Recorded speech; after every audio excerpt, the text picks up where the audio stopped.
जय हिंद दोस्तों। आपका हमारे इस YouTube चैनल पर हार्दिक स्वागत है। आज हम एक ऐसे महत्वपूर्ण विषय पर आप सबसे चर्चा करने वाले हैं जो हमारे सभी पूर्व सैनिकों के लिए एवं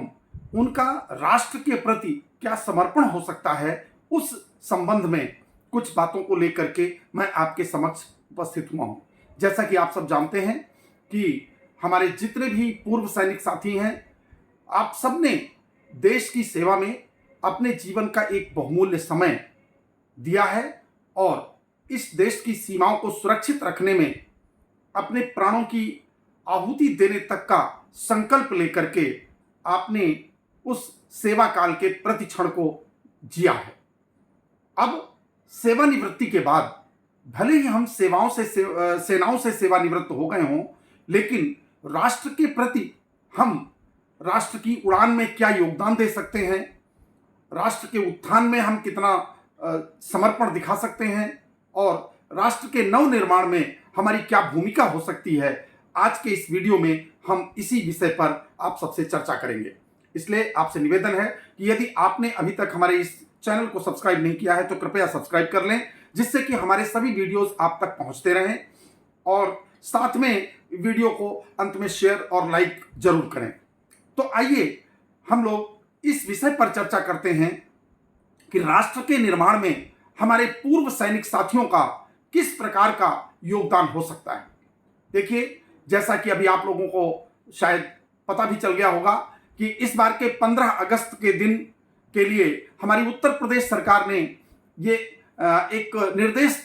दिशा निर्देश जारी किए हैं कि जितने भी स्कूल्स हैं उनमें पूर्व सैनिक जो उस क्षेत्र के वरिष्ठ पूर्व सैनिक हैं उनको चिन्हित करते हुए और उनसे वहां पर ध्वजारोहण करवाया जाए, जिससे कि वहां के छात्रों को उनसे प्रेरणा मिले और वो राष्ट्र के प्रति जो समर्पण का भाव है, ये राष्ट्र प्रेम की जो भावना है, वो उनके अंदर जो है बढ़े और वो इन पर्वों के महत्व को समझते हुए और जिन्होंने हमारे इन आज़ादी के पर्वों के लिए अपनी कुर्बानियां दी हैं, उनके विषय में वो समझ सकें और राष्ट्र के निर्माण की तरफ अपने जीवन में योगदान दे सकें। तो इस कड़ी में आइए हम समझने का प्रयास करते हैं कि हम लोग पूर्व सैनिक के रूप में किस प्रकार से राष्ट्र के निर्माण में अपना योगदान दे सकते हैं। पूर्व सैनिक अपने अनुभव और सभी पूर्व सैनिक अपने अनुभव, अनुशासन, नेतृत्व क्षमता और राष्ट्रभक्ति के कारण किसी भी राष्ट्र के नीति निर्माण और राष्ट्र निर्माण में अपनी प्रमुख भूमिका निभा सकते हैं। राष्ट्र की नीतियों, नियमों एवं व्यवस्थाओं के निर्माण में महत्वपूर्ण भूमिका हम लोग निभा सकते हैं। किस प्रकार से? क्योंकि देखिए, एक सैनिक के अंदर सदैव देशभक्ति की भावना होती है। वो किसी प्रकार के भ्रष्टाचार को उचित नहीं ठहराता है। कहीं पर भी उसको कोई गलत काम होता हुआ नजर आता है तो वो उसको जो है मतलब इंगित करने का प्रयास करता है और उस पर किसी प्रकार की उचित कार्रवाई हो सके ऐसा प्रयत्न करता है। इसलिए पूर्व सैनिकों की तरफ से यदि हम सभी पूर्व सैनिक आपस में एकजुट होते हुए और अपने अपने स्तर से अपने अपने क्षेत्र में इन चीजों के लिए प्रयास करेंगे तो राष्ट्र निर्माण में अवश्य ही हम एक बहुत ही महत्वपूर्ण योगदान दे सकेंगे। पूर्व सैनिकों का व्यवहारिक अनुभव रक्षा क्षेत्र में होता है। रक्षा क्षेत्र में हमारा व्यवहारिक अनुभव होता है। कई बार हम देखते हैं कि कई टीवी चैनलों पर या किसी चीजों पर ये ऑपरेशन सिंदूर के संदर्भ में या और दूसरी चीजों के विषय में कुछ ऐसे लोग अपनी तरफ से जानकारियां दे रहे होते हैं जिन्हें उन विषय वस्तुओं का वास्तविक ज्ञान नहीं होता, लेकिन वो इधर उधर से कुछ ज्ञान अर्जित करके और वो अपनी बातों को वहां पर रखते रहते हैं। इसलिए रक्षा एवं राष्ट्रीय सुरक्षा नीतियों में हमारा जो योगदान है वो सीमावर्ती क्षेत्रों के लिए सुरक्षा नीतियों के निर्माण में हम योगदान दे सकते हैं। साथ ही नागरिक सैनिक समन्वय को हम बढ़ावा दे सकते हैं। पूर्व सैनिकों के रूप में हम सैनिकों तथा नागरिकों के बीच में किस प्रकार से बेहतर समन्वय स्थापित हो सकता है, इसमें हम अपनी प्रमुख भूमिका निभा सकते हैं। और युद्ध रणनीति और रक्षा अधिनियमों की समीक्षा में भी हम लोग अपना जो है बहुमूल्य योगदान दे सकते हैं। हम सुझाव दे सकते हैं, परामर्श दे सकते हैं। इसके लिए हमको अपने आप को उस स्तर तक उठाना होगा, चाहे हम किसी संस्था के रूप में विकसित होकर के, चाहे किसी संगठन के रूप में विकसित होकर के, हम जब अपने जो विचार हैं उनको सकारात्मक रूप से और राष्ट्र के सहयोग के रूप में जब हम प्रदर्शित करने का प्रयास करेंगे, तो अवश्य ही हमारी सरकारें हमारी उन बातों को संज्ञान में लेते हुए और उन पर विचार करते हुए अपने जो नियम हैं उनमें आवश्यक संशोधन या उनका निर्माण कर सकती हैं। साथ ही युवाओं के प्रशिक्षण और राष्ट्र निर्माण में हमारा प्रमुख योगदान हो सकता है। युवाओं को हम जाकर के स्कूलों कॉलेजों में जाकर के मोटिवेशनल स्पीचेस दे सकते हैं, क्योंकि देश के सैनिकों से युवा प्रभावित होता है। उसको ये समझ में आता है कि इन्होंने चूंकि देश की रक्षा में अपने प्राणों की आहुति तक देने का जो संकल्प लेकर के देश की सेवा की है, तो उससे वो प्रभावित होकर के और राष्ट्र प्रेम की भावना उनके अंदर बढ़ती है और अपने जीवन में कुछ कर गुजरने की भावना भी बढ़ती है। जो है सेना प्रेरित प्रशिक्षण, जैसे कि अग्निवीर की निगरानी और परामर्श, हम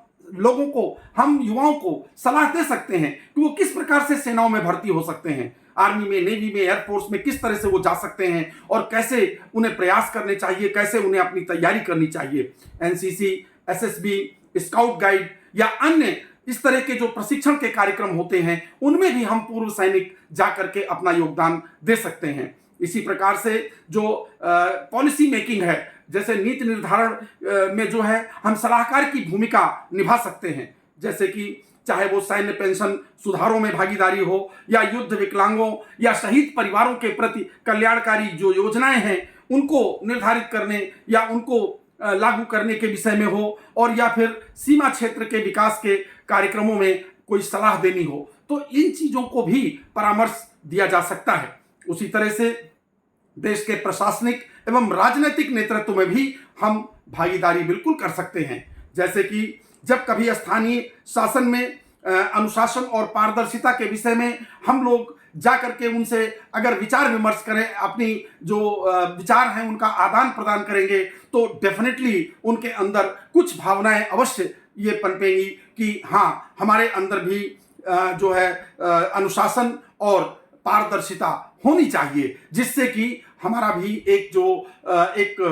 स्थान है वो समाज में बेहतर हो और हमारे प्रति समाज का विश्वास बढ़े। तो इस मामलों में भी और ग्रामीण सुरक्षा एवं आपदा प्रबंधन योजनाओं में हमारे पूर्व सैनिकों का सहयोग वो अतुलनीय हो सकता है, क्योंकि उनकी सहायता से, उनके सहयोग से शासन प्रशासन इस तरह के जो आपदा प्रबंधन के कार्यक्रम हैं या ग्रामीण सुरक्षा के जो कार्यक्रम हैं उनको बेहतर ढंग से संचालित कर सकता है। इसी तरह से प्रशासनिक प्रशिक्षण में जो अनुशासित कार्यशैली का प्रचार प्रसार है वो भी हम कर सकते हैं। जहां कहीं भी प्रशिक्षण के कार्यक्रम हो रहे हों वहां पर हमारे जो योग्य पूर्व सैनिक साथी हैं, जिन्होंने जो सेनाओं में भी रह करके कुछ जो प्रशिक्षण के कार्य किए हैं, तो ऐसे पूर्व सैनिक साथियों को उस तरह के प्रशिक्षण कार्यक्रमों में जाकर के अपने छोटे छोटे स्पीचेज और मोटिवेशनल स्पीचेज दे करके और लोगों को इस अनुशासित कार्यशैली के विषय में बताने से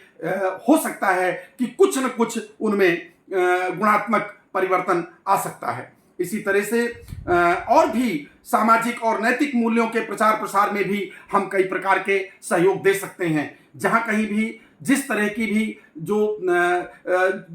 योजनाएं चल रही हैं या प्रशिक्षण के कार्यक्रम चल रहे हैं, और विशेषकर जितने भी स्कूल कॉलेजेस हैं, शैक्षणिक संस्थान हैं, उनसे हम संबद्ध होकर के और वहां जाकर के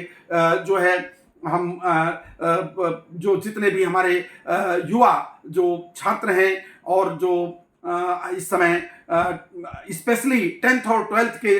स्तर पर जो हैं, उन्हें वो किस तरह से एनसीसी ज्वाइन करते हुए आगे जा सकते हैं, डायरेक्ट एनसीसी के थ्रू वो डायरेक्ट कमीशन प्राप्त करके किस तरह से सेनाओं में जा सकते हैं, और दूसरी तरह से भी जितने भी जो तरीके हैं सेनाओं में भर्ती होने के, शामिल होने के, उन चीज़ों को बताते हुए उनके अंदर ये भावना हम उत्पन्न कर सकते हैं कि जिससे भी देश की सेनाओं में जाकर के और राष्ट्र प्रेम की भावना से समर्पित होकर के देश की सेवा में जा सकें। और जो लोग देश की सेनाओं में नहीं जा पाते हैं, वो दूसरे किसी भी विधा में जब जाएं तो वहां पर वो जब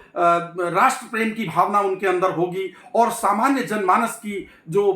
एक तरह से वेदना है उसको खत्म करने की बात उनके मन में रहेगी, तो वो जिस किसी भी विभाग में कार्य करेंगे वो उनके कार्य में एक गुणात्मक परिवर्तन होगा और इससे राष्ट्र निर्माण में एक बहुत बेहतरीन जो है कदम आगे बढ़ेंगे। तो इस प्रकार से मैं आप सभी पूर्व सैनिक साथियों से एक बार ये आग्रह पूर्वक कहना चाहता हूं कि आप अपने क्षेत्र में किसी न किसी जो इस तरह के संस्थान हैं, संगठन हैं जो पूर्व सैनिकों के, उनसे संबद्ध होकर के अपनी कार्य योजना बनाएं और कार्य योजना बनाते हुए हर महीने कम से कम 8 से 10 स्कूलों में जो है आपकी संस्था यदि जा करके और लोगों को प्रेरित करने का प्रयास करती है तो उससे राष्ट्र निर्माण की दिशा में एक बेहतरीन काम होगा। और मैं उत्तर प्रदेश पूर्व सैनिक संयुक्त संस्था की तरफ से आप सभी पूर्व सैनिक साथियों से एक बार पुनः आग्रह पूर्वक कहना चाहता हूं कि आप हमारी संस्था से जुड़ते हुए इस तरह के कार्यक्रमों में सहभागिता कर सकते हैं और राष्ट्र निर्माण में अपना योगदान भी दे सकते हैं। जिस प्रकार से देश की सेनाओं में रह करके हमने देश की सेवा की है, तो सेवानिवृत्ति के बाद जो समय हमारे पास बचा हुआ है उसे हमें राष्ट्र निर्माण की दिशा में अपने आप को जोड़ते हुए कुछ अगर हम कर सकते हैं तो ये देश के लिए, राष्ट्र के लिए बेहतर होगा और हमारी अपनी आत्मसंतुष्टि के लिए भी बहुत बेहतर होगा। इसके साथ ही आप सभी को बहुत बहुत धन्यवाद। और मैं चाहता हूं कि यदि आपने इस हमारे YouTube चैनल को सब्सक्राइब नहीं किया है तो कृपया सब्सक्राइब कर लें, जिससे कि हम इस तरह के बहुत सारे जो प्रेरक उद्बोधन और बहुत सारे विषयों पर आप लोगों से चर्चा करते रहेंगे तो वो वीडियोस आप तक पहुंच सकें। कृपया अगर वीडियो पसंद आया तो लाइक करें, शेयर करें और चैनल को जरूर सब्सक्राइब करें। जय हिंद, जय भारत, वंदे मातरम दोस्तों।